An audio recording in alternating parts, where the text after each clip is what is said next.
Let's dive into a topic that often gets whispered about but rarely discussed openly: oral sex. Now, before you raise your eyebrows or shift uncomfortably in your seat, let's approach this from a philosophical angle.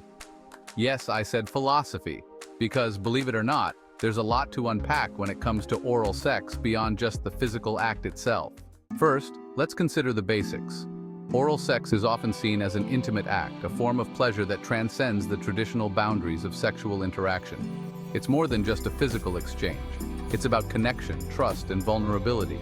When you think about it, engaging in oral sex requires a level of comfort and openness that not everyone possesses. It's an expression of desire, a way to communicate affection and intimacy. Now let's talk about consent. This is crucial. Consent is the foundation of any sexual act, and oral sex is no exception. It's about mutual agreement, understanding, and respect. The philosophy here is simple. Both partners should feel comfortable and enthusiastic about the experience. It's not just about the act itself. It's about the shared experience, the dialogue that happens before, during, and after. Consent transforms the act from something that could feel transactional into something deeply personal and meaningful. But why oral sex? What is it about this act that makes it so appealing? For many, it's the intimacy of it. There's a certain level of closeness that comes from being so physically close to someone else, from exploring their body in a way that's both tender and raw. It's an act that can feel incredibly vulnerable, and that vulnerability can create a powerful bond between partners. It's about discovering pleasure together, exploring each other's bodies, and finding out what feels good. Then there's the element of power dynamics. Oral sex can flip traditional roles on their head. In many cultures, there are established norms about who should be the giver and who should be the receiver. When it comes to oral sex, those roles can be fluid. It can be empowering for both parties, allowing them to explore different aspects of their sexuality. There's a beauty in the exchange, a give and take that can be incredibly fulfilling. And let's not forget about the pleasure aspect. Oral sex can be a source of immense pleasure, and that's something that shouldn't be overlooked. It can be a way to explore different types of stimulation, to play with rhythm, pressure, and technique.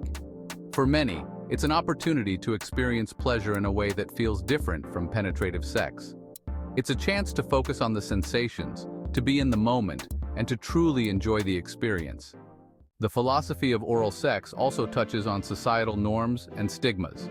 There's a lot of baggage that comes with discussing oral sex, often rooted in cultural beliefs, religious teachings, and personal experiences. Some people view it as taboo, while others embrace it as a natural part of their sexual expression. This dichotomy can create a lot of confusion and shame around the topic, which is unfortunate because it can lead to misunderstandings and unhealthy attitudes towards sex. In a world that's becoming increasingly open about sexuality, it's important to challenge these stigmas. We need to create spaces where conversations about oral sex can happen without judgment or shame. It's about normalizing the discussion, making it relatable and accessible. The more we talk about it, the less taboo it becomes, and that's essential for fostering healthy sexual relationships. Let's also consider the role of communication in oral sex. It's not just about what happens in the bedroom, it's about discussing desires, boundaries, and preferences. Open dialogue can enhance the experience for both partners, allowing them to express what feels good and what doesn't. This communication fosters intimacy and trust, which are crucial components of any sexual relationship.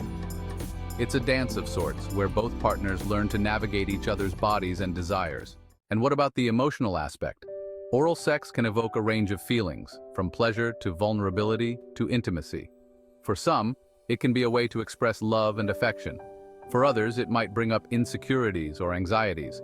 It's important to acknowledge these feelings and to approach the act with care and consideration. Understanding the emotional landscape can make the experience more fulfilling and enriching. Now let's talk about the implications of oral sex on sexual health. It's crucial to remember that, like any sexual activity, oral sex carries risks. It's essential to practice safe sex, to communicate openly about health concerns, and to take necessary precautions. This is part of the philosophy too. Being responsible and informed about your sexual health is a form of respect for yourself and your partner. It's about creating a safe environment where pleasure can flourish without fear. Finally, let's reflect on the idea of exploration. Oral sex can be a gateway to discovering new aspects of your sexuality. It can open up conversations about fantasies, desires, and preferences that you might not have explored otherwise. It's an opportunity to push boundaries, to experiment, and to learn more about yourself and your partner. This exploration can lead to deeper intimacy and a more fulfilling sexual relationship. So what is the philosophy of oral sex? It's a complex interplay of intimacy, consent, power dynamics, pleasure, communication, and emotional connection. It's about breaking down stigmas, fostering open dialogue, and embracing exploration. It's an act that can bring partners closer together, allowing them to connect on a deeper level. And ultimately, it's about celebrating the human experience, understanding our desires, and navigating the beautiful, messy world of sexuality. So, let's keep the conversation going, embrace the complexity, and celebrate the intimacy that oral sex can offer.